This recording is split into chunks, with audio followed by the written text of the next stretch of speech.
Welcome to the regular City Council meeting. Today is Tuesday, May 3rd, 2022, and it is 7 p.m. Regular meetings are held on the first and third Tuesday of the month, each month here in council chambers at City Hall. Deputy City Clerk Merritt, could you please call roll? Thank you, Mayor. Councilmember Sharma, Present, thank you. Councilmember Jennings, Here, thanks. Councilmember Minigar, Present. Mayor Pro Tem Rains, Present. and Mayor Genoway. Present. Thank you. We have quorum. Thank you. At this time, I'd like to ask Chaplain Serena Cummins with the Orange County Sheriff's Department to please provide the invocation. Good evening. Would you please stand and join me in prayer? Heavenly Father, thank you for the privilege of coming to you openly in prayer and to worship you individually as we choose. May we embrace that freedom, and regardless of where each of us stands spiritually, may we see prayer as an opportunity to pause and to come together. As the City Council meeting begins, please fill this place with a spirit of respect, efficiency, and wisdom. I thank you for the leadership that you have set in place to lead the city and for the members of the community that are here this evening. Please continue to watch over the city's law enforcement officers and all first responders. I also pray specifically for their families as they support their loved ones and ask that you would bless and protect each of them as well. We give you all the matters on the upcoming agenda and ask that your presence would be evident here this evening. It's in your name we pray. Amen. Thank you, Chaplain Cummins. So now I'd like to ask Brownie Troop 8596 to please come forward to lead us in the Pledge of Allegiance.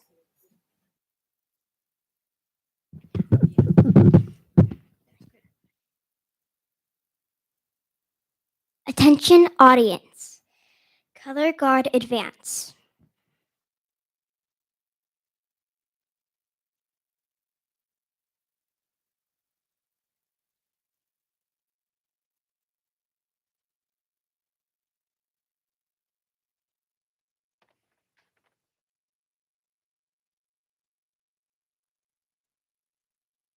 Color Guard advance.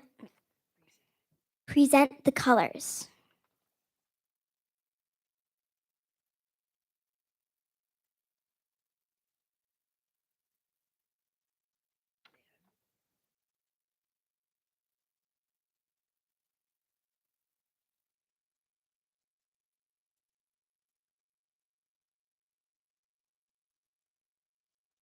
Will the Honorable Mayor, City Council members, and audience please join in the Pledge of Allegiance?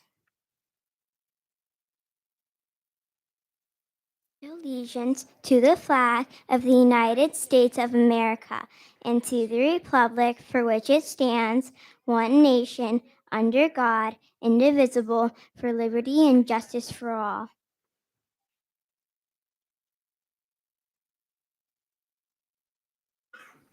Hey, you girls did an excellent job. If you could please stay there, the City Council will come down and join you, and if the troop leaders could join us as well.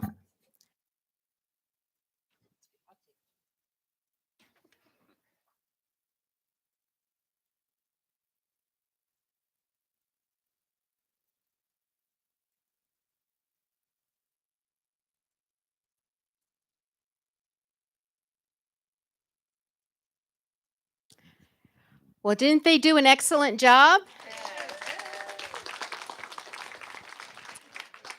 Thank you, girls, for starting out our City Council meeting with the Pledge of Allegiance.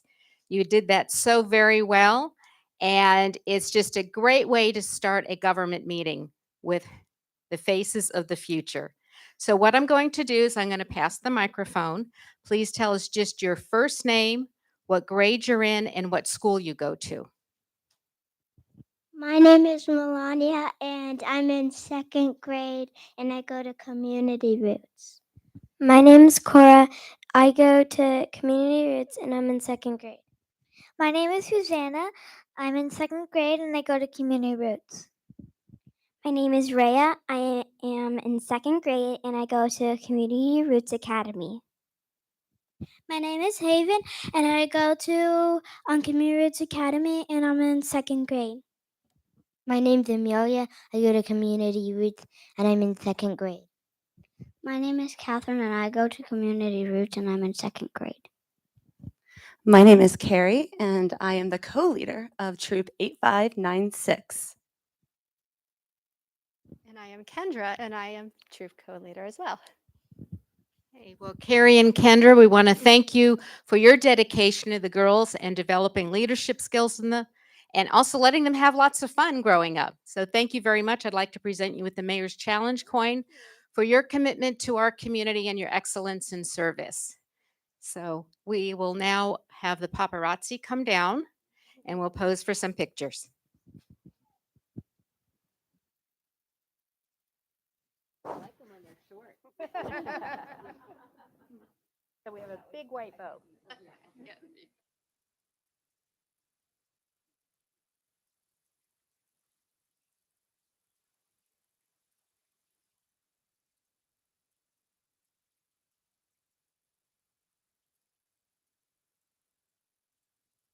Okay, who's going to dismiss?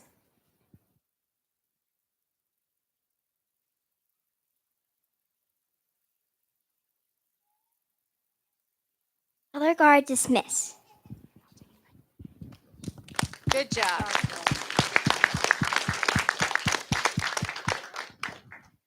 Okay, thank you so much. And thank you to all the parents here who brought the girls. We know that a lot of what they do is dependent on you driving them back and forth and signing them up. So thank you. Our first presentation is in recognition of Older Americans Month. So I'd like to ask Kathy Cooper, who is the Home Delivered Meals Manager for the Laguna Niguel Homebound Seniors of Age Well Senior Services, to please join us. That's you. Well, you have a fantastic job in Laguna Niguel because I know our seniors look forward to seeing your drivers bring the meals, and you need to coordinate that. So you're making sure they're getting the nutrition they need. We do, and it's an honor to be able to service the seniors in Laguna Niguel. It's a special group of people. Okay, so we have a proclamation to present, and I'll read it, and then Kevin will bring it up because it's a lot to hold while we're talking. I've seen it. Okay, all right.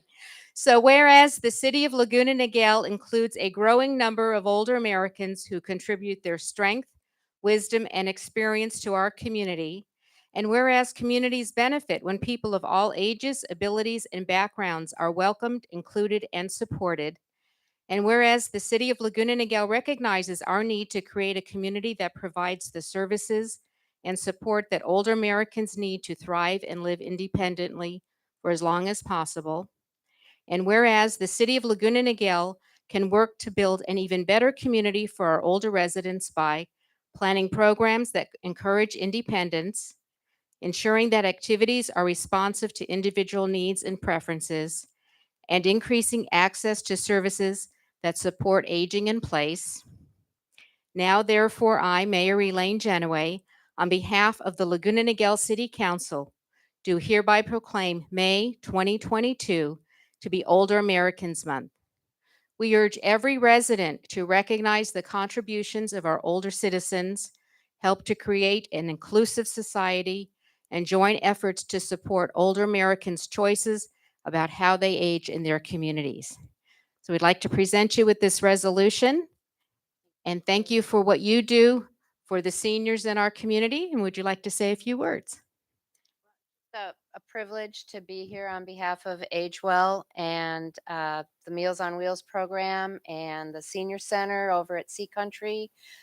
We have our lunch program back in full force, and the seniors are thrilled. Our Meals on Wheels program has steadily grown, and we're just really thrilled to be acknowledged with this proclamation. It's an honor.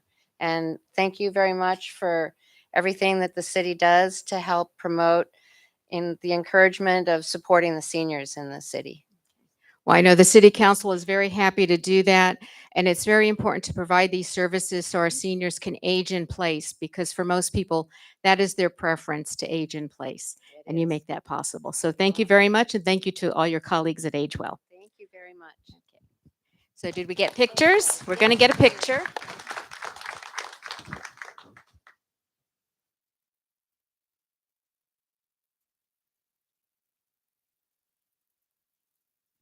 Thank you. And I'll take, I'm on a plane at 6 a.m. tomorrow Oh, to North okay. Carolina, but my husband will make sure that this gets to Robin. Okay, very good.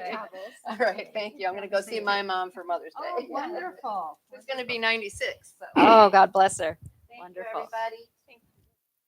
Okay, our next presentation is recognizing National Poppy Day. And I'd like to invite the president of the American Legion Auxiliary Unit 281, Martha McNicholas, to please come forward. And I see there are some other red shirts in the audience. So if other members of ALA Unit 281 would like to come forward as well, they are more than welcome to do so.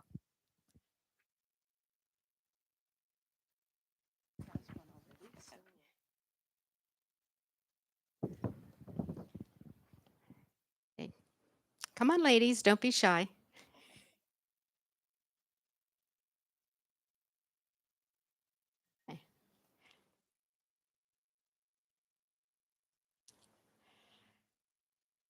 Okay, so you may have seen these, the red poppy, which Jesse Lieber is holding several of them. That is the symbol of the American Legion Auxiliary, and it's recognized worldwide as a symbol for the support that we provide to veterans and active duty military. So this is the National Poppy Day Proclamation, referring, which is page 1. This is page 1. That's what happens when you have a lot to say. Okay.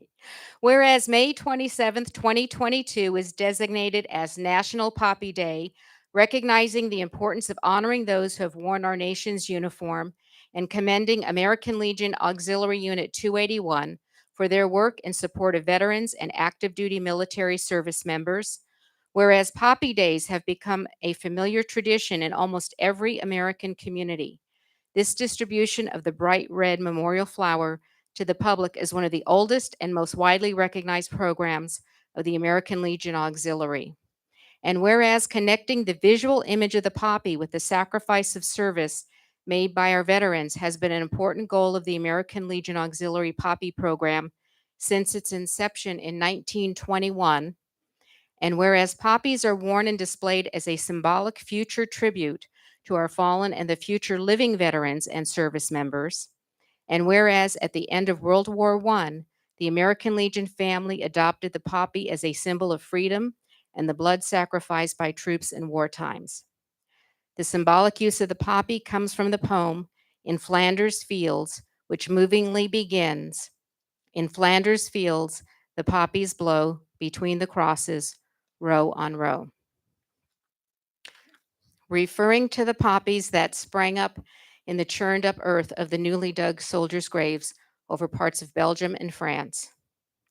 And whereas the American Legion family has long utilized the red poppy as its official flower, symbolizing the blood shed by those who have served in our U.S. military, and the meaning and symbolism of the poppy mirroring the manner in which the poppy is symbolically showcased in England and Canada in celebratory fashion on their Remembrance Day, also known as Armistice Day and Poppy Day.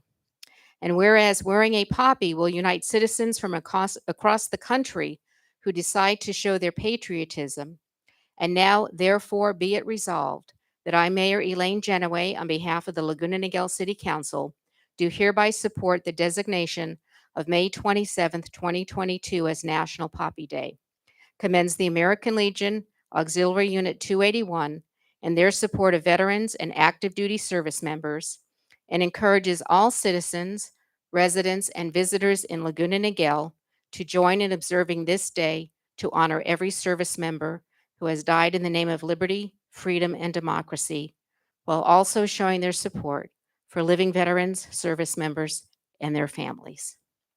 So this proclamation is presented to American Legion Auxiliary Unit 281.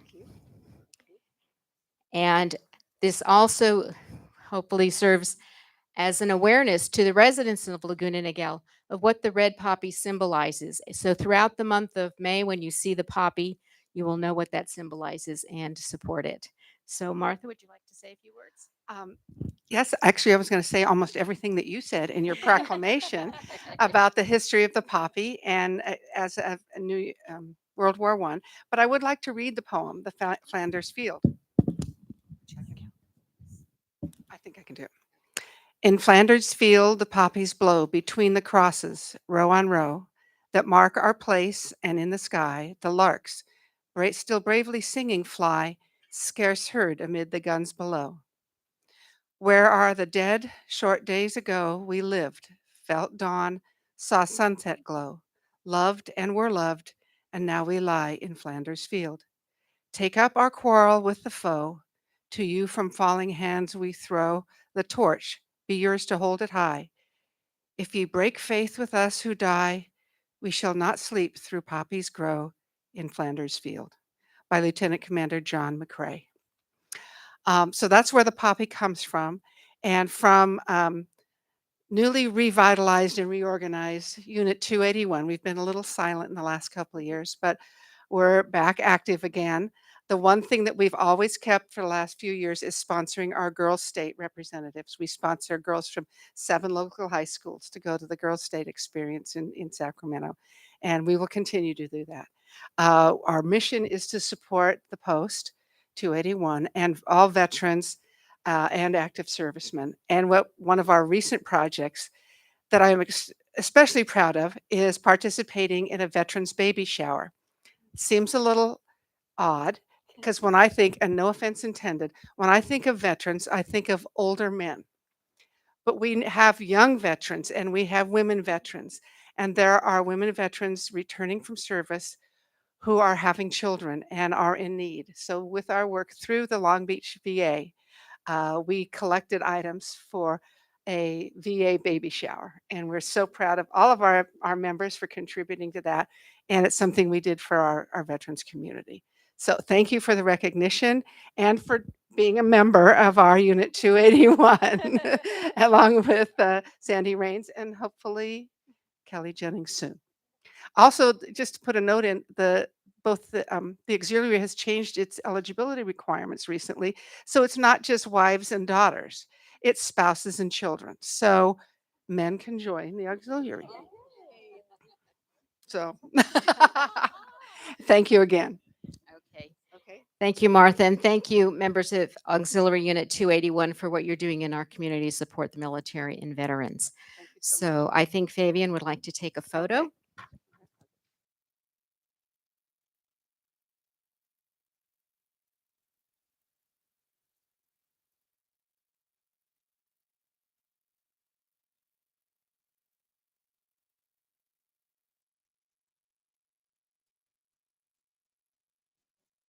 Thank you very much for being here tonight.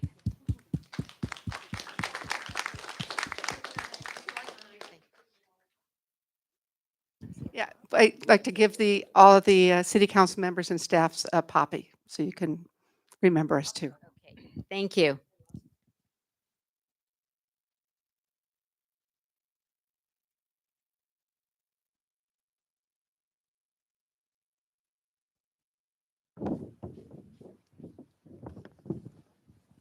Okay, so our final presentation tonight is a very special one. And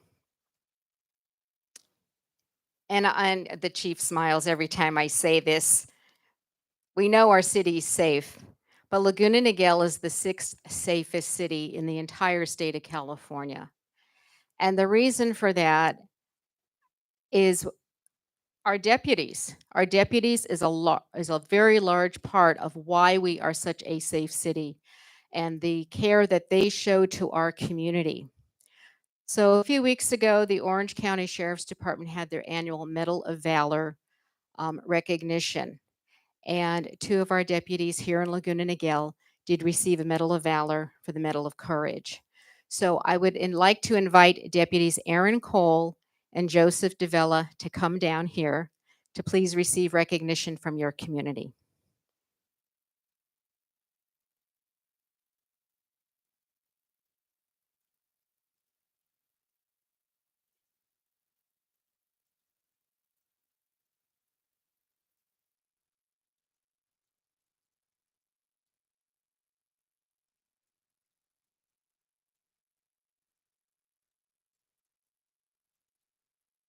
Okay, so this is why they have received it. And this is, I'm hopefully I'll get through without choking up. At about 1:30 a.m. on Friday, October 1st, 2021, Laguna Niguel Police Services deputies were dispatched to reports of fire at a condominium complex in the 25,000 block of Calle Playa. Multiple deputies arrived at the scene to find a garage fully engulfed in flames and threatening nearby residences. 2 deputies immediately began evacuating nearby condominiums. When Deputy Cole arrived on the scene, he ran without hesitation to the units on fire to ensure that the residents had exited safely. He knocked on one door to find a woman and her son who had been asleep still inside. He was able to escort the family out safely, but the woman needed help getting her dogs out of the residence as well. Deputy Cole picked up one of her greyhounds and led the other out to safety. With more units left to clear, Deputies Cole and Davila ran to the condominium directly above the garage fire despite the growing flames. Thick smoke and searing heat made it extremely difficult to navigate, so the deputies crawled on the ground so they could make it to the final residence. They entered the residence, completed their search, and determined that everyone made it out. Fortunately, all residents made it out safely without injury.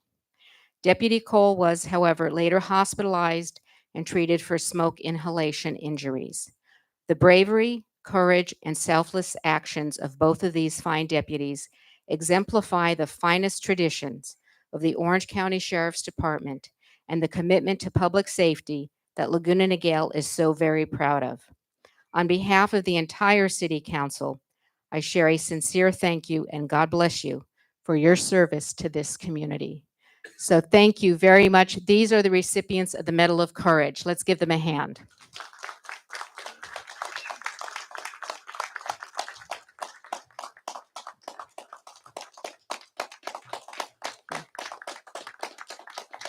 Your community loves you and appreciates you each and every day.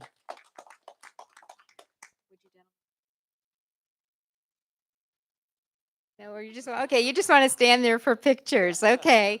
Well, we'll take some pictures and then we'll invite the family down as well.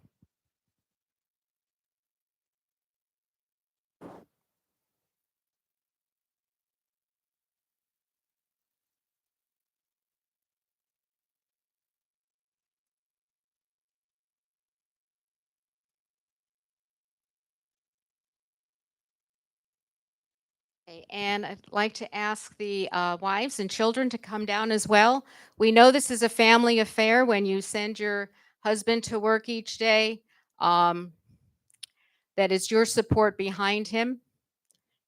That makes all the difference. So please come on down.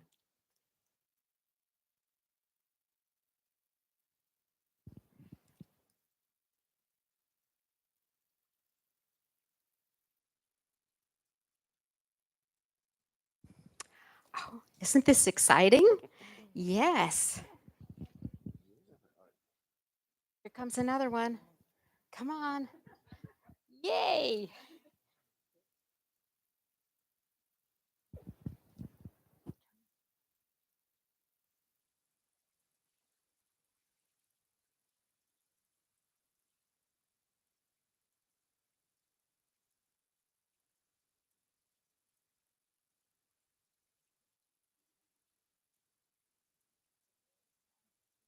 So wait a minute, I have something for you.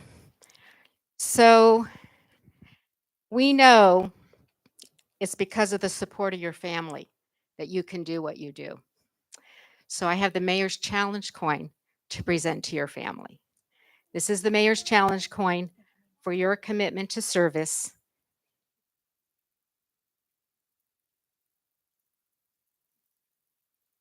More.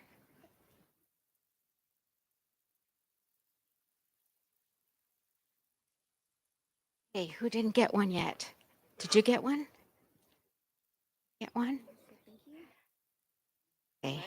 So when you see these, when you're old men and women and you see these, you'll remember you received it because of your daddy's courage and your husband's courage. And also, the deputies will be receiving theirs at the deputies' dinner. But I think this is pretty darn special, so you get another one. Thank you. So again, we can't thank you enough for what you do for our city. And we're so glad you're part of the Laguna Niguel family. So thank you very much. Did we get all the pictures we want? Okay. Thank you.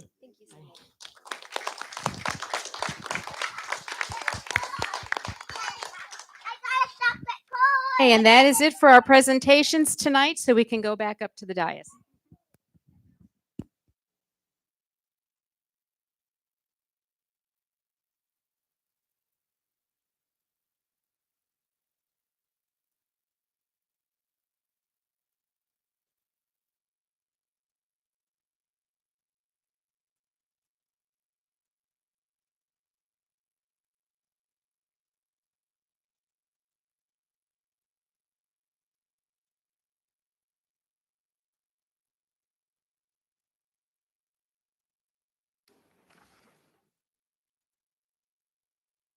Hey, that was a lot of talking down there, but all good.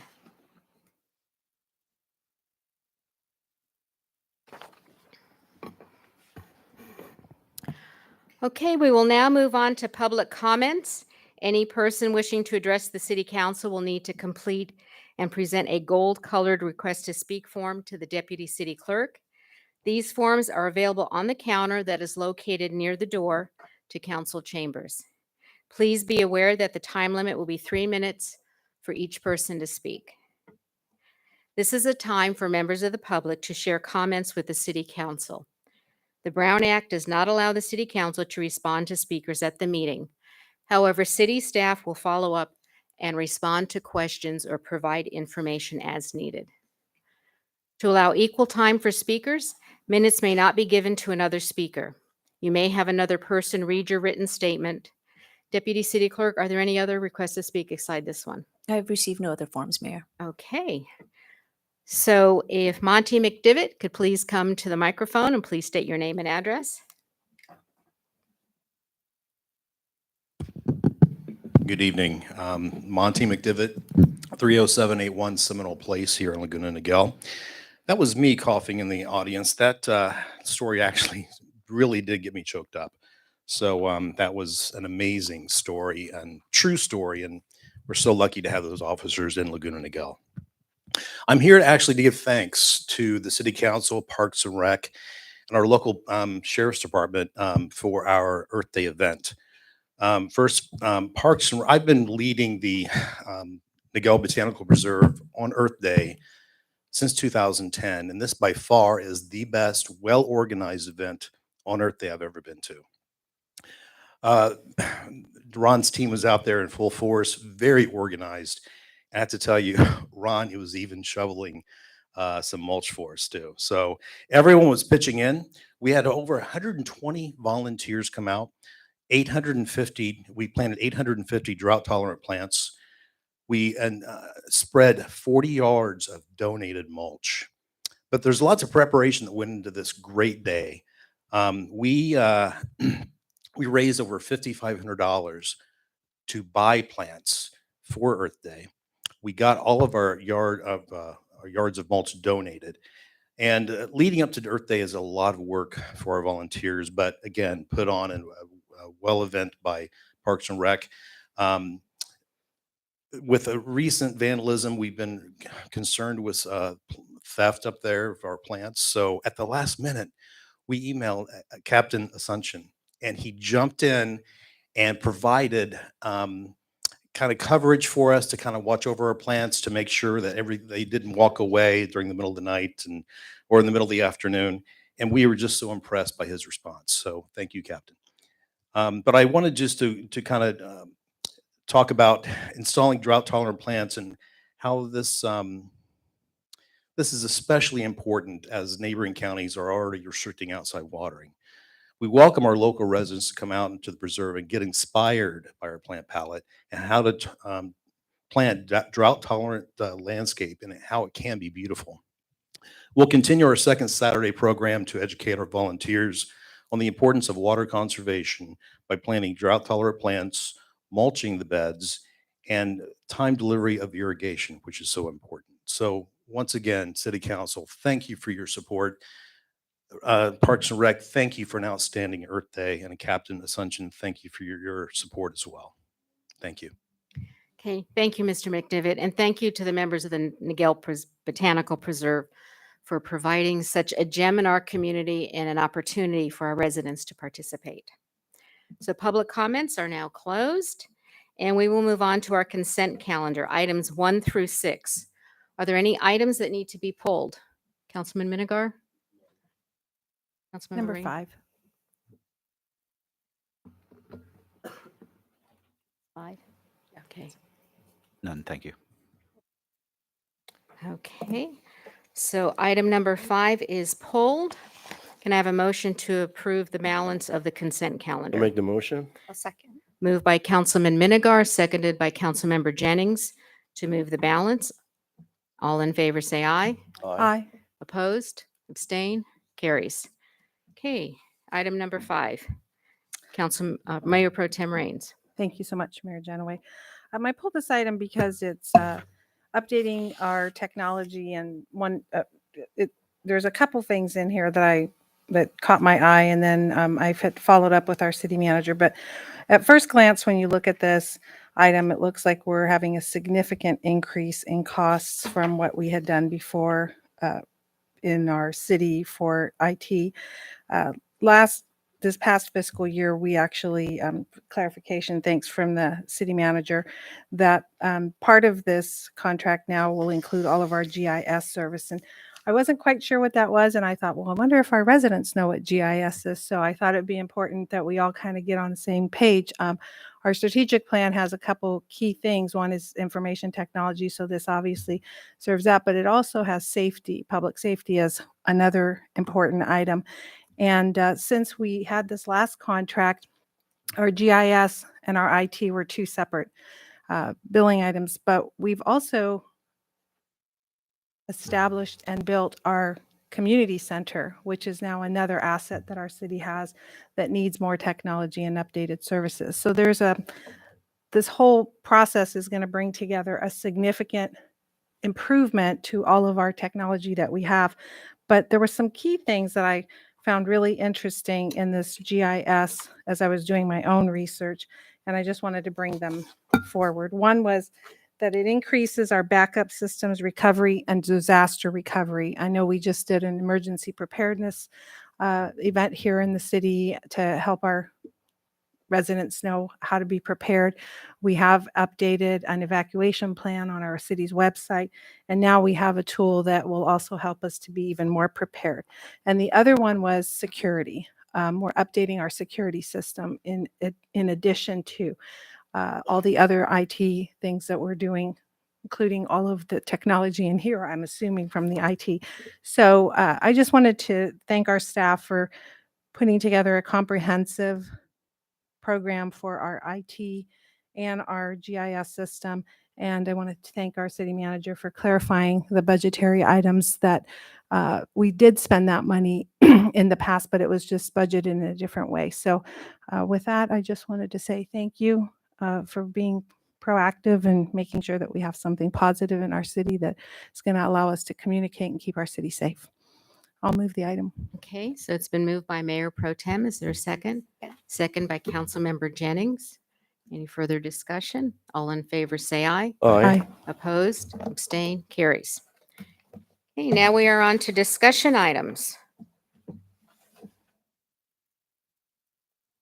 So we will move on to discussion item number 1, and that is introduction of ordinance number 2022-214, amending the Laguna Niguel Municipal Code related to parking regulations and restrictions in city-owned or maintained public parking facilities.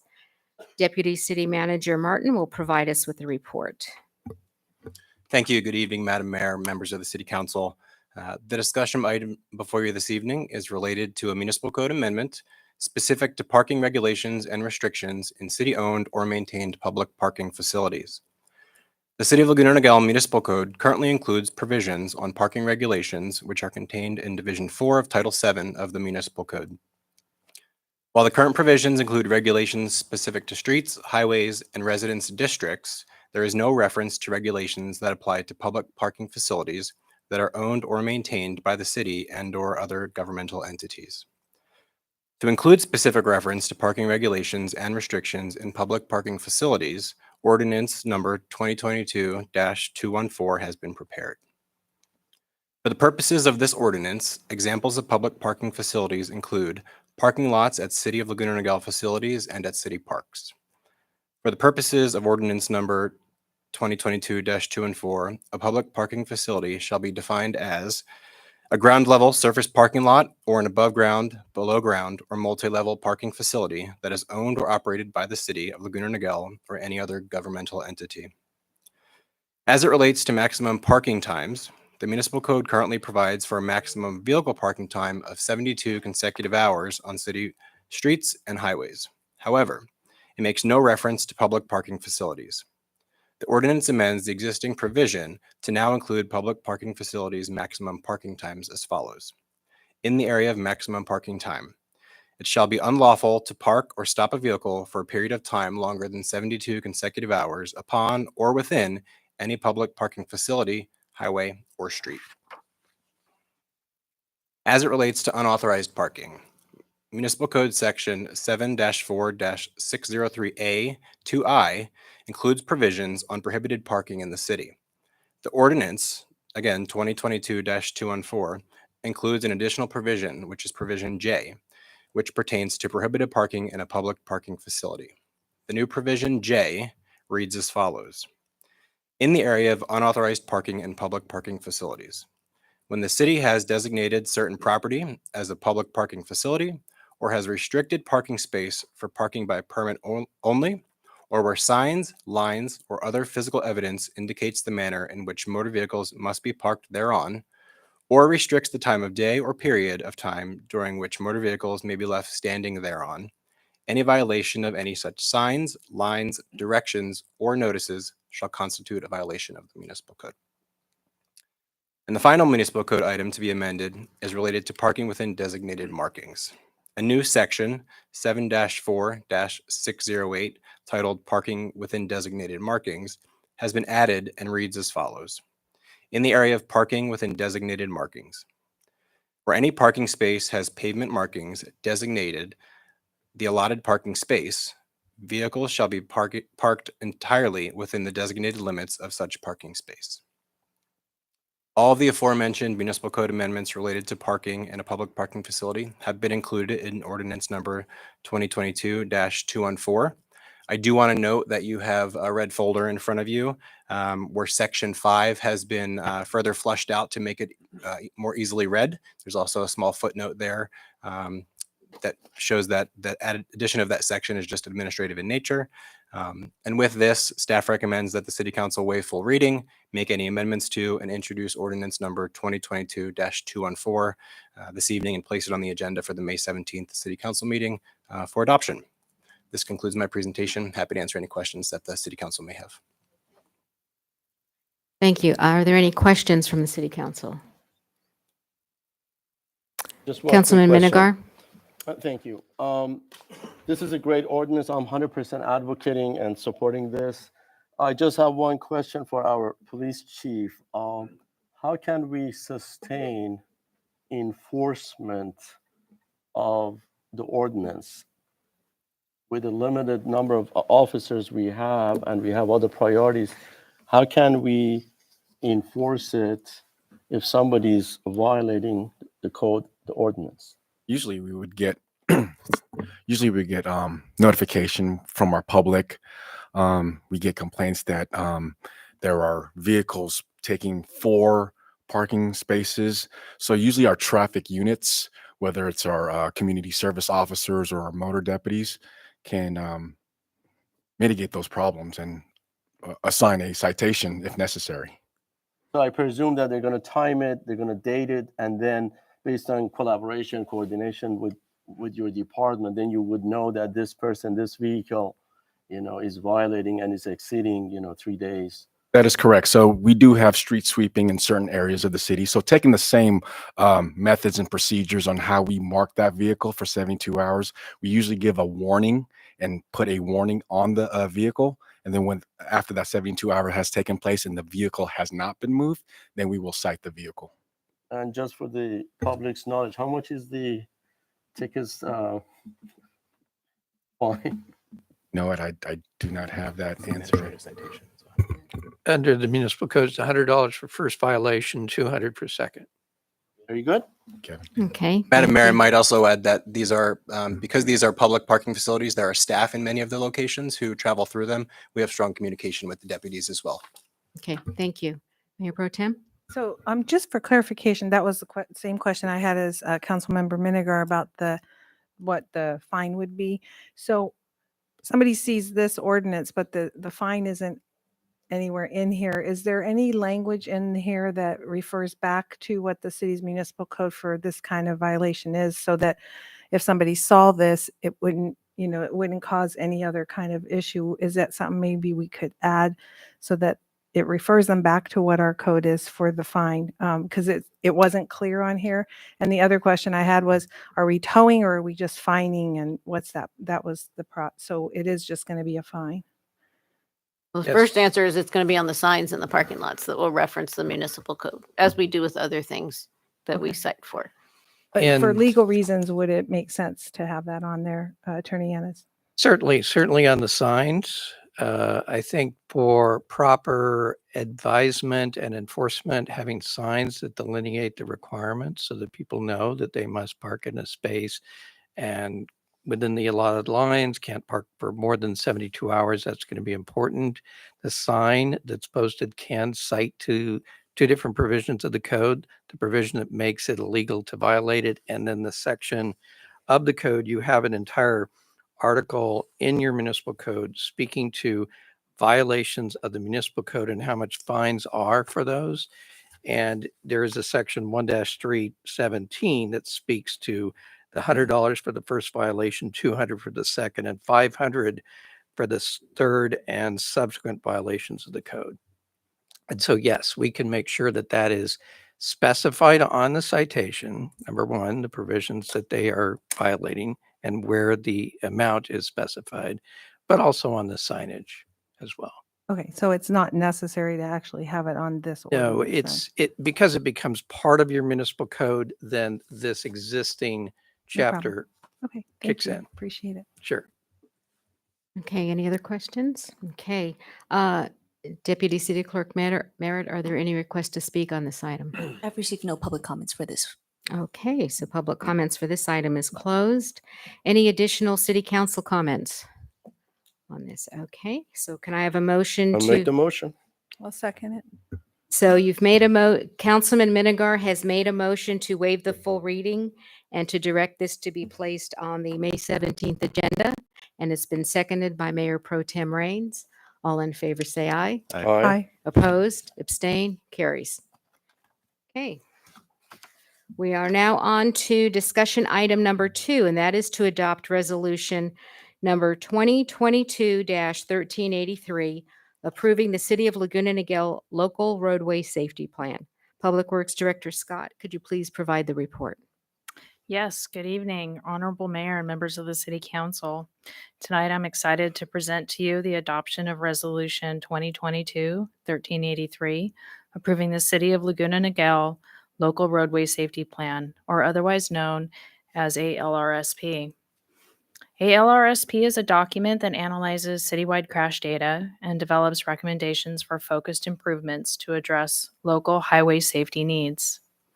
A Lrsp has been proven across the country to reduce fatalities on local roads and is required by the Federal Highway Administration for states to remain eligible for federal funds. Because of the effectiveness of the federal program, adopting an Lrsp is now a requirement of the state of California for cities to remain eligible for future state or federal funded grant programs from the Highway Safety Improvement Project program, starting with call for projects in 2022. Last year, staff applied for and received a grant totaling over $50,000 to assist the city in funding of the required Lrsp study. In March of 2021, the City Council awarded a contract to Mark Thomas and Company to develop the LRSP document. Once the city's accident data was downloaded from the Office of Traffic Safety and mapped by year and type of collision, a stakeholder working group was convened consisting of multidisciplinary decision makers and partners who play a key role in traffic and transportation safety across the city. Representatives from the City of Laguna Niguel Community Development and Public Works Departments, the Orange County Sheriff's Department, Orange County Fire Authority, Capistrano Unified School District, Orange County Transportation Authority, Orange County Healthcare Agency, and the city's local ambulance provider met on 4 different occasions to discuss the vision, mission, goals, analyze the accident data, and make recommendations for safety measures that would be included within the LRSP. Letters of support were provided to the city from the participating stakeholders, along with the Chamber of Commerce, encouraging the City Council to adopt the LRSP. On December 8th, Paul Martin from Mark Thomas and Company presented the draft LRSP to the Traffic and Transportation Commission for their consideration and comment. Comments were received by staff and recorded at the meeting. Edits to the LRSP were included in the final amended version for the City's Council's consideration tonight and are summarized in Attachment D. Along with the input from the Traffic and Transportation Commission, staff also published the draft LRSP for public comment through the city's website. 6 comments were received over a 3-week period. 4 comments were focused on bicycle and e-bike safety, a topic which was addressed in depth at the April Traffic and Transportation Commission meeting, and for which all of the participating commenters were invited to attend. The other residents are currently in contact in discussions with city staff regarding their requests. At this time, Paul Martin from Mark Thomas and Company is here to provide a presentation of the LRSP data, findings, and recommendations to the City Council.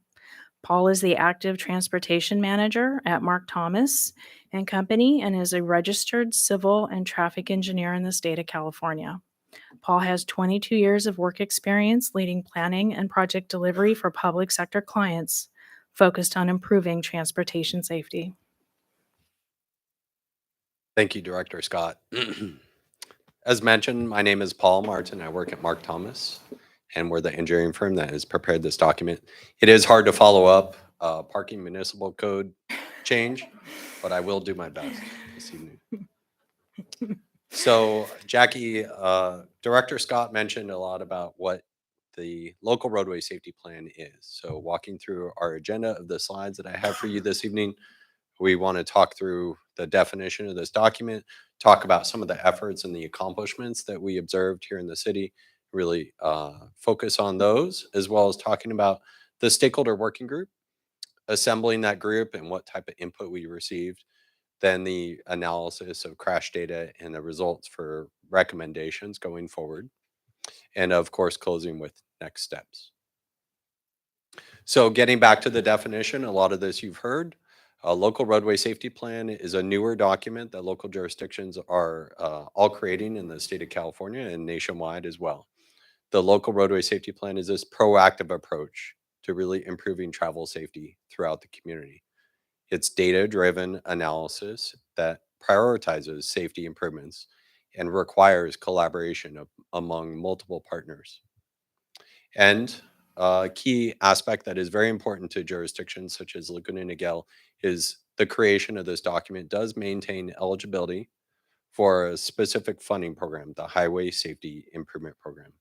So this is a recognized funding program throughout the state that a lot of agencies pursue. So given the requirement, we have essentially created a compliance document, but also done a lot of other work with the community. So we want to start with the accomplishments. Given that I do work throughout the state, we do want to recognize the city of Laguna Niguel and all the various efforts are already underway. We didn't necessarily need to recommend a lot of new ideas in some of these things that are shown on the screen are actively underway here at the city. So starting in the upper left, you see traffic safety studies broadly. There's a history of analysis and road safety audits that is conducted by the engineering and public works team here at the city, really focusing on corridors and areas throughout the community. Additionally, the pursuit of grants, including that HSIP funding program, there's a lot of history on pursuing grants to really improve the infrastructure and leverage the funding that the city already has. And then you might have seen some of these physical improvements on the ground, improvements on Paseo de Colinas a few years ago, the safety barrier where the bridge goes over the railroad over to Camino Capistrano. And then bicycle lane improvements, modifications to roadways such as right outside here at the Civic Center, adding a buffer space with the striping of the paint on the ground to help separate motorists from bicyclists. And then the photo in the upper right showing a high visibility crosswalk. So within the city, this has been explored to modify the striping with this continental or piano look with the striping that has higher visibility for motorists of anyone that might be in the crosswalk. In the bottom left, we have an image of the button and the sign that goes on the traffic signals for pedestrians to be able to press the button. This also serves low vision or hearing impaired audiences throughout the community. So the city has been implementing these accessible push buttons throughout the jurisdiction. And you may have seen the speed feedback signs that provide direct feedback to the public as they're driving as a reinforcement of what their speeds are and a little self-regulation there. Then there's some educational efforts that have been underway. The city regularly, annually, in fact, coordinates with the local schools directly to identify improvements at each of the schools. If there's some sort of public infrastructure improvements that could be done. Additionally, some graphics have been created for the schools identifying the suggested routes to school for kids that might be walking or cycling. And then we actually work directly with city staff to create a school zone brochure. This is a graphic that has been given to our local officers on traffic patrol to be able to engage with parents as a bit of a reminder of good behaviors around schools that identifies what the vehicle code is and helps as a tool for officers for a positive engagement.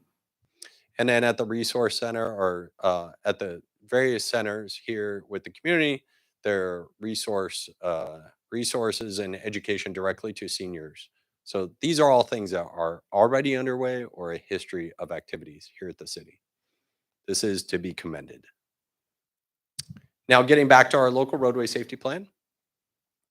You heard Director Scott mention the stakeholder working group. This is a multidisciplinary group. We didn't just get engineers in the room to talk about solutions or just police officers in the room. In this case, we asked a variety of different representatives from the groups that are shown on the screen.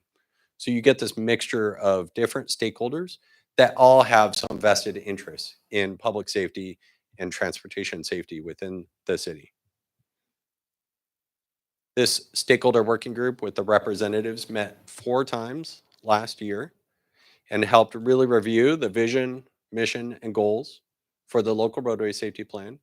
We went through crash data directly with the group and really focused on maps of different crash types and so on. And that group helped weigh in where the categories or areas that we might want to focus our energy throughout the city. Based on that, we identified additional strategies or enhancements that the city could consider. And then in our final meeting, we really reviewed roles and responsibilities. And I'll get into it, but generally some of those strategies might be things that are led by city public works. They could be by the sheriff's department. They could be something that's led by the healthcare agency or the local schools. So there's a variety of roles and responsibilities that come out of all those strategies. Getting to the crash data, we wanted to highlight that we reviewed 5 years of statewide published crash data. And then using GIS, so geographic information systems, we actually mapped where the crash history is occurring within the city. So on the screen, you see all collisions over a 5-year period. And the darker the image shows the higher concentration of crashes throughout the jurisdiction. As you would expect, the higher volume roadways are the ones that really stand out, and intersections. So key roadways such as Crown Valley Parkway, Moulton, Parkway, Alicia, and so on. Another statewide published piece of information that we wanted to highlight for the group is the Office of Traffic Safety.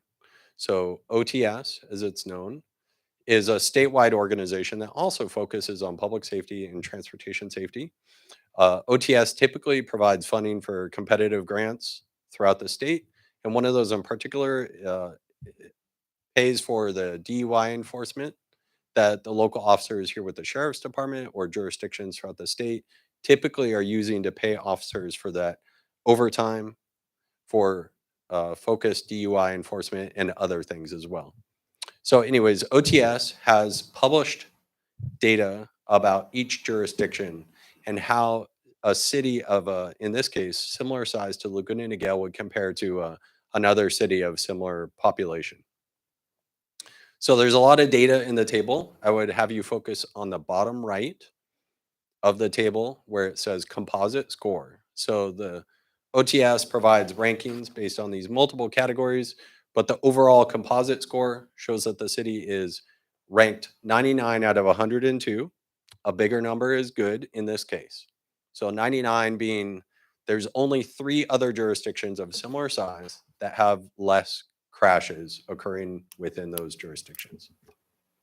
So like we heard this evening, whether it's the 6th safest city in the state, or in this case, 3rd from the top, essentially relative to similar sized jurisdictions, the city is doing very well. So regardless of the crash table, the OTS rankings, there are crashes throughout the jurisdiction, and we did want to look for different solutions. So when we talked to our stakeholder working group, they identified these specific categories that we'd like to focus on that really are based on some of that data analysis and the crash history. So they really get at things where we see crashes related to speeding behaviors, motorists driving under with impairment, essentially under the influence, or distracted driving. And then there were high crash locations, so based on geography or a specific location.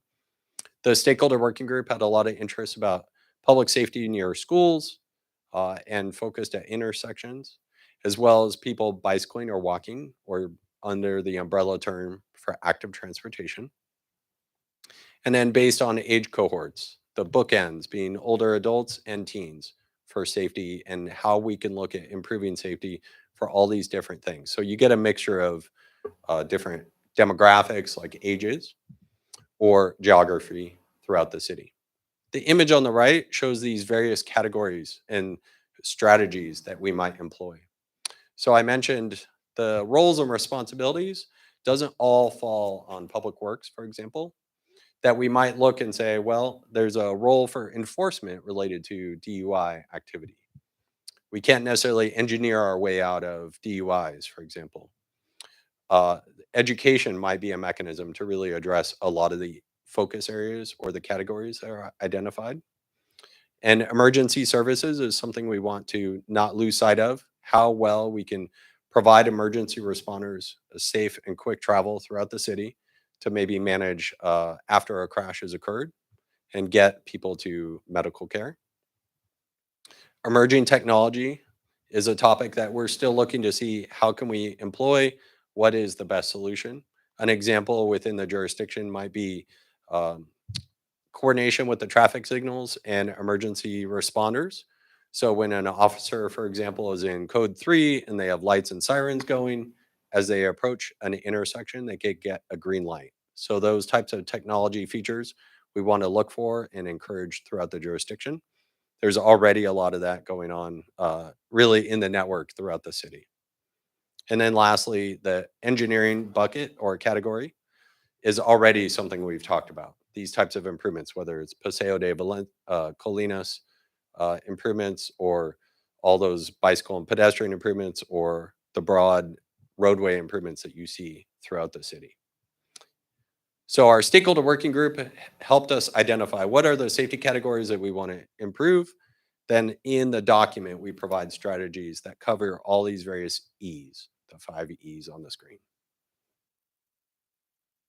So I stole my own thunder, but here we get a little sense of some of the recommendations: continued work on capital improvement projects by Public Works, safety campaigns such as speed management or avoiding distracted driving, DUI enforcement and other enforcement efforts, pursuing grants to really leverage funding within the city, and educational efforts. So the image on the bottom right, for example, is an educational program done at local schools, really trying to highlight for our youth the consequences of their behavior and dangerous driving. These are just some examples. So I'm certainly available to answer questions if there's anything in particular. As we keep moving, our next steps, we want to highlight 4 key things. Similar to what the city has been doing, we recommend continued pursuit of grant funding, whether it's from OCTA here on the county level or the state or the federal level, trying to get money to really multiply the funding you have available. Second is to continue this partnership with all these different stakeholders to really address safety, education, evaluate engineering solutions as well throughout the city.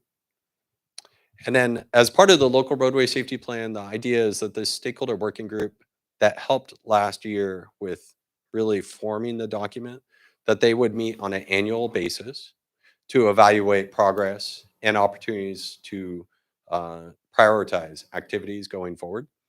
And then roughly every 5 years that the local roadway safety plan would be updated based on the most recent set of available crash data. So all that is mapped out for the city staff to go forward. With that, I am available for questions. Okay, thank you, Mr. Martin. Are there any questions for Mr. Martin or Director Scott? Councilman Minigar. Thank you, Madam Mayor. Great presentation. I do have a couple of questions, then some amplifications and overall comments before once this plan is ratified by this body of the city to Caltrans District 12 in Santa Ana. The first one is in reference to, in your presentation slides, you referred to 5 E's. And then when I read your report, you had 4 E's. I would appreciate it when you submit it to Caltrans, then you use 5E, and the missing one is the emerging technology on the 5 E's. That's one. Second one is, before coming to the meeting, I pulled the data from CHP office in Sacramento to compare. Your presentation was documenting that this city is one of the safest cities in California, which indeed we are. We're number 6 from a different ranking. FBI has a different ranking. I don't want to compare ranking by different institutions, but using the same source, which is Office of Traffic Safety in Sacramento, from CHP office, based on the latest now, our city is ranked number 96 out of 105. 96 out of 105 refers to they put cities in different categories, different classifications, and it's based on population. That's the criteria that they use to see them, to compare them. And that means out of 105 cities in California that have socioeconomically, demographically the same kind of setting, we are ranked number 96, which is outstanding, by the way. That means we are in a very great position to be from a public safety perspective. It goes without saying that this city, since inception back in 1989, we had a Traffic and Transportation Commission that all the members have been extremely active, vocal, and concerned, that they always make contributions to make the traffic and mobility and safety, job number 1 in the city. So with that sitting, again, I'm very pleased and proud that we have made it to the top.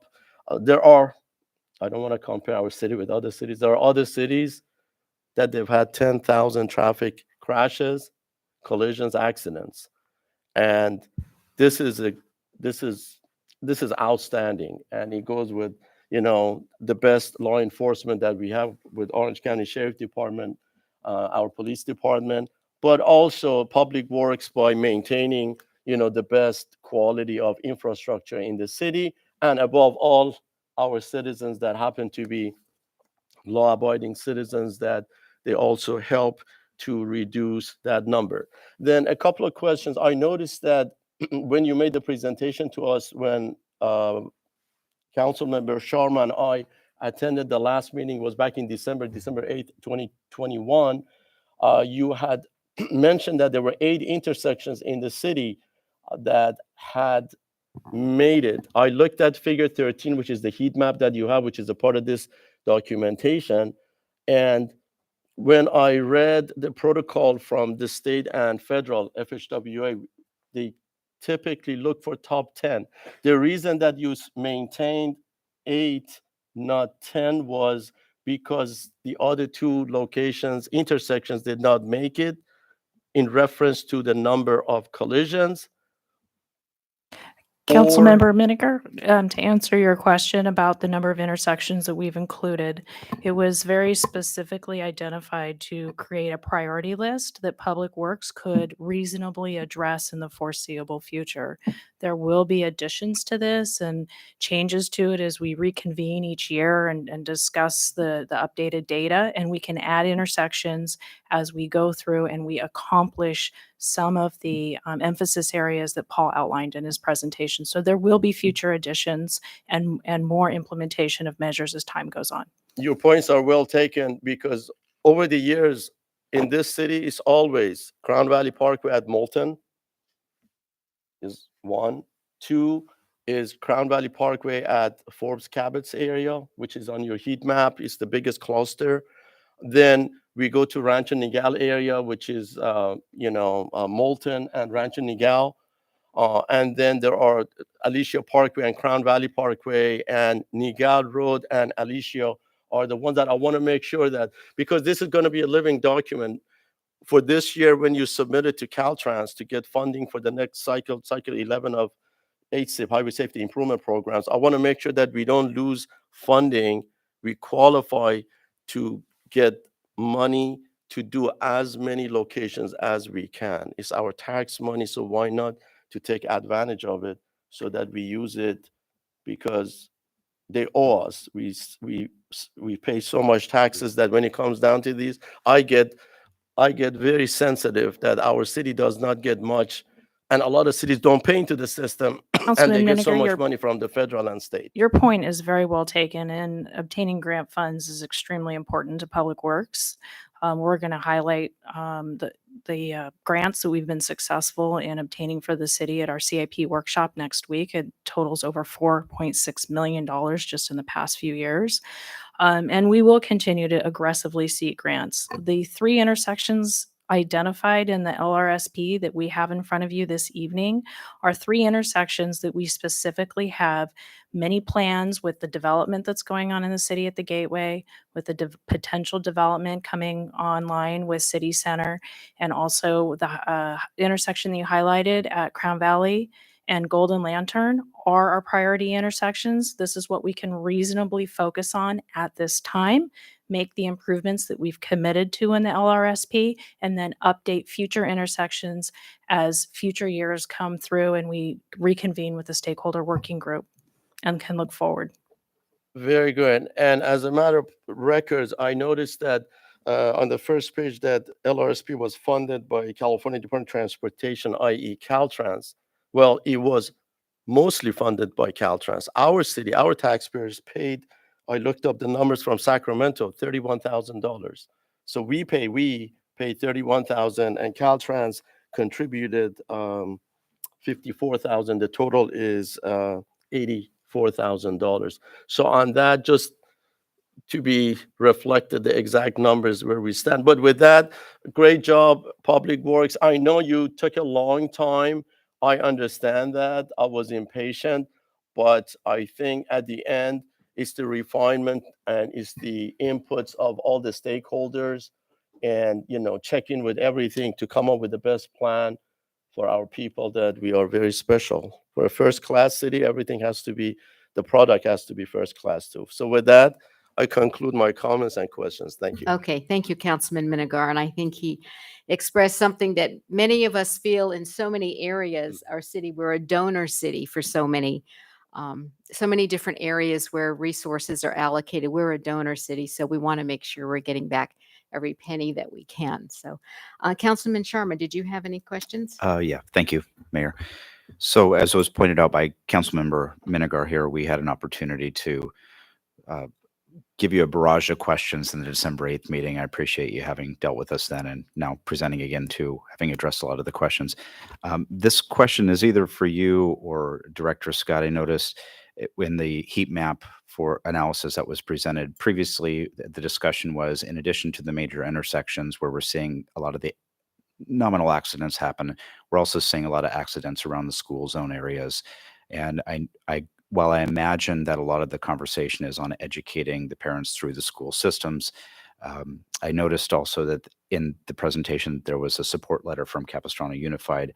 Did that Capistrano Unified support letter come during the process and just simply in support of the concept or in support of what's being presented this evening? Councilman Sharma will be happy to answer that question. Yes, the letter came during the process. They were part of the stakeholder working group, the 4 meetings that Paul detailed during the entire process of the development of the LRSP. But we didn't wait for an LRSP to work with the school district. We have a long history of near constant communication throughout the school year. And particularly over the summertime, we reach out to each and every school principal and we have field meetings with them and we discuss any of the concerns that they have that they've been seeing in front of their schools and how Public Works and the city can help address any of those concerns. Discussion that we will always be at the table addressing their concerns and making safety a priority in front of the schools. Thank you very much for that response. Mr. Martin, did you have anything to add to that or? I would just say sometimes we work in different jurisdictions and we almost have to make those introductions. Here we saw it was great. Like the collaboration with the school district was very good. And it really does reflect this collaboration that predates the local roadway safety plan. Very good. Thank you. And congratulations to Laguna Niguel for a high good score. Yeah. Kind of like a golf score, I suppose, right? Okay. One more any No questions? questions, just- Okay. No further questions. Deputy City Clerk Merritt, are there any requests to speak on this item? Have we seen that? Okay, so public comments on this item is closed. And now comments from the council. Councilmember Jennings. Thank you, Paul, for your thorough report. I really appreciate it. And to piggyback on the comments that Councilmember Sharma brought up, we do update parking signs. We've done that throughout the year for the schools as well, which we did recently. So thank you for your constant communication. And thank you, Director Scott, for all your accomplishments. You and your team, you guys do a magnificent job. So public safety is our #1 priority, and it's clear and it's throughout our entire city. So thank you. I really appreciate it. Okay. Any other comment? Okay. I was glad to see the makeup of the working group because all of those participants have very meaningful input to this plan. And I was also glad to see the addition of the Chamber of Commerce because those members have a vested interest in our community. So seeing no further discussion or comments, can I have a motion to adopt resolution number 2022-1383? I'll move. Moved by I'll make the Councilman motion. Sharma, seconded by Councilman Minigar. All in favor say aye. Aye. Opposed? Abstain? Carries. Thank you, Mr. Martin, and thank you, Director Scott. Thank you. Okay, so that concludes our discussion items. We'll now move on to council reports and then city manager and department reports. Councilman Minigar, would you like to begin? Very good. Having attended quite a few different meetings, just one item that I wanted to bring up. When I attend other regional meetings, county meetings, or sub-regional, there is one common theme that I hear by attending these meetings that, you have quite a few other cities' representatives present. The thing about Orange County is that unemployment rate in Orange County is down. It's at 3.7% now. Wage growth it's been unprecedented. The rate is 5.7%. Every city, the issues that they have, and it's not just limited to Orange County, it's the same within SCAG. Other 6 counties have the same issues, that there is a great resignation that low-wage workers don't want to work anymore because, they are not happy with the minimum wage. Therefore, it's a burden on a lot of businesses, a lot of establishments. And above all, there's a labor shortage in Orange County, the same as other counties that we happen to live in. In February, the inflation rate was 7.9%. In March, it was 8.4%. So the future, the outlook, quite frankly, based on all the predictions that we hear from these experts that they present their, their economic model, is not bright when it comes down to all these, because it is going to have negative, it's going to have adverse impact on not only on the price of housing that is been going up, that is going to impact our city, because we have a lot of residential units in our city, and as an affluent city, therefore, the impact is going to be a lot more than other cities that they have, lower priced homes. So the reason that I bring it up is that we have to think global but act local, that what we as a city can do to navigate through this kind of critical period that we happen to be in. And the consensus that we get from other cities representatives is that by having the best fiscal policies, that our city happen to be one of those cities that we always want to make sure that we all, we don't borrow any more money. We always pay everything, projects in cash. And a lot of those fiscal policies have helped our city to stand honestly in a very, very high rating or ranking. I don't know if Moody's would be ranking the cities. If they would be doing that, we should have a very high ranking on that. So we are very fortunate that we live here. And with that, I just conclude my remarks. Thank you. Okay, and I think we all echo your remarks on how remarkable we are. So, Mayor Pro Tem. Thank you, Mayor. Wanted to remind everybody that on May 14th and 15th, the Military Support Committee will be having their baby care drive at Walmart from 10 a.m. to 4 p.m. This is your opportunity to shower our new babies of our military families and pop into Walmart and purchase items and drop them off there. All of our military support members will be there volunteering in their red shirts, and we hope to see the community out there. Also, this week, California has designated May 1st through the 7th Wildfire Preparedness Week. And I know that we live in this beautiful place with a lot of beautiful environmental terrain that is just incredible to look at, but it is also in a very high fire area, very high or high fire area. So there is this week time for us to be prepared and to pay attention and to be aware of things that we can do to prevent wildfires from spreading in our communities. And finally, I just want to wish everyone a very happy Mother's Day. Thank you. Thank you. Councilmember Jennings. Thank you, Madam Mayor. So calling all high school students, our youth committee is in recruiting right now for all high school students interested in joining our youth committee. It is an incredible committee. The teens run it. They have a chair and a co-chair, and they plan events, and they participate as volunteers in a lot of our programs. So it's really great leadership building and increases their maturity, and it's a really great program. So we're accepting applications through this Friday, May 6th, and you can visit our website at cityoflagunaandniguel.org to find out more information. And it was so great to see all of our city's wonderful volunteers at the Volunteer Appreciation Dinner. Staff did an incredible job planning that, and it was wonderful to honor all of our incredible, remarkable volunteers. And a huge congratulations to Jim McGinley, our 2021 Laguna Niguel Citizen of the Year. He gives so much to our city and beyond, and he is so deserving of this award. So congratulations, Jim. Okay, thank you, Councilmember Jennings. Councilman Sharma. Thank you, Mayor. My colleague, Councilmember Miniger, brings up a pretty interesting point. You know, I'm often reminded that we don't have taxing authority in Laguna Niguel as council members, but then my retort is often, we can raise fees, we can pass bonds, and that's all different levels of taxation. So we've worked very hard as a council, past and present, to not tax our citizens and residents disproportionately.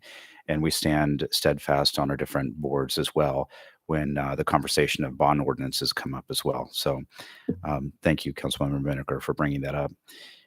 Congratulations to the different volunteers who were recognized at our volunteer appreciation dinner.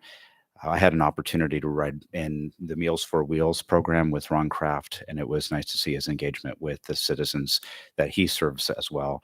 And again, congratulations, Jim McGinley, for his recognition and the award for 2021. Thank you.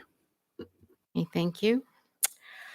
Okay, so some of the things we did at tonight's meeting that were in the consent calendar, well, Mayor Pro Tem Raines already discussed one of them, and that was really an interesting item. Is about our professional services agreement for information technology, and then folding in the GIS management services into that contract. So I won't go into that. So thank you for talking about that. But we did adopt the final Community Development Block Grant Annual Action Plan for the fiscal year 2022 to 23. And this allocates our CDBG funds, which we receive from the federal government, to our local nonprofit partners who provide public service programs to those in need in our community, such as Family Assistance Ministries, South County Outreach, the YMCA Child Care Program, Age Well Meal Services for Seniors. And it also allocates funding to the Fair Housing Council, audible pedestrian signals, and infrastructure and pavement rehabilitation throughout our city. So that is one of the items that we approved tonight in the consent calendar. Tomorrow, there's going to be a very interesting seminar at Sea Country at 5:30 p.m. It's on contractor fraud, and it's for all homeowners, not just seniors. So don't think that just because it's at Sea Country, it needs to be for seniors. So it's all homeowners. There's many different reasons why you would have a contractor in your home, working in your yard, doing some hardscape, doing some remodel, doing some repair work. And the speaker is going to be an investigator from the State Contractors Licensing Board to talk about ways that you need to know about to protect yourself so you don't become a victim of contractor fraud. On the April 21st, I attended, it was the Association of California Cities of Orange County, the installation of the new executive board. I am a member of that. I'm the chair of the Legislative and Regulatory Committee. And this is an organization that was founded in Orange County, so Orange County would have a voice, because many times our philosophy is a little bit different than other parts of the state, and we want to protect our taxpayers and advocate for our taxpayers and residents. So that is why it was founded quite a few years ago. So congratulations to the other board members and look forward to working with them. There's a lot of legislation coming up that we are looking at and making the cities aware of it and advocating either or support or opposing some of the legislation which could impact cities. After that, I raced on over. I didn't drive too fast though, but came here to City Hall, and it was a meeting of our emergency radio response team, and they provide a very important function in our city, in our emergency preparedness plan, something that is really not seen by most people, but I know it is seen by our police services and our emergency response team. So I had the honor of presenting each of those team members with the Mayor's Challenge coin. The 26th was National Pretzel Day. So it's so funny how many people know about that. But it was something to celebrate at the senior center and to have people come out and enjoy that. And then the day after for our youth was Pizza with Police. So thank you, Chief Asuncion, and thank you to your deputies for participating in that and sitting down and talking with the high school students in Laguna Niguel. And I don't know who ate more pizza, the deputies or the teens, but I know you all enjoyed it. So that's how we engage our youth, and that's how we cultivate safety in our community, and that it's a collaborative process to have our youth engaging in a positive way in conversation with our law enforcement. So, and you know, it's that time of year when we recognize the accomplishments of students in our community. So on the 28th at Niguel Hills Middle School was Evening of the Arts, where they had both fine arts and performing arts. And it was a wonderful celebration, about an hour and a half of singing, music, instruments, band. And they have a very new drum group, I don't know if you call it drum corps of the special needs students. And they really enjoyed it. And I don't know who enjoyed it more, the students or the audience, but it was wonderful. And I think Director Rivera, you may have some groups you want to check out for the stage over at our Sea Country Festival. And then on the 29th was our Tech Tutors graduation. Tech Tutors are the high school students who teach the seniors how to use their iPhones and iPads and whatever technology they need help with. So being we're near the end of the school year and the high school students need to be spending all their time studying for finals, the graduation was last Friday. So thank you to those Tech Tutors. And then on Sunday was the Crystal Apple Awards, which one of our local churches gives out, where they have their high school students submit essays on why a particular teacher is their favorite teacher and the attributes of that teacher and how they make the students feel. And it's very heartwarming to hear the students express how they connect and why they connect with certain teachers and what gifts these teachers bring to the youth in our community. And then, as has been mentioned, Saturday was the volunteer appreciation dinner. We have many volunteers in our city who serve on our city committees and commissions, and they provide the residents' voice to the city council. So they provide a very important function in the carrying out of our governmental process. And congratulations to Citizen of the Year, Jim McKinley. But I want to give a sincere and heartfelt thank you to all of the volunteers in our community who choose to have a positive impact. They serve others, lift up the vulnerable, celebrate the youth, and enrich the quality of life for all who live here. It's a quote, you know, and this, I'm going to paraphrase a quote, and I'm disappointed that it's an anonymous quote, because I would like to give credit to the person who came up with this phrase, but they remain anonymous. But it's when you volunteer, you vote each and every day. That is the best form of democracy, because when you volunteer, you vote on what kind of a community you want to live in. So thank you to our volunteers. There's always room for more in this remarkable city of Laguna Niguel, and you are the reason Laguna Niguel is so remarkable. And with that, I'll turn it over to City Manager Letourneau. Thank you so much, Mayor. I do have a few updates this evening. First, this first week of May is also Public Service Recognition Week. So I'd like to take this moment to thank our very hardworking city employees for everything they do day in and day out for this community, including our partners in service, the Orange County Fire Authority and the Orange County Sheriff's Department, as we work as a team to serve this community proudly every day.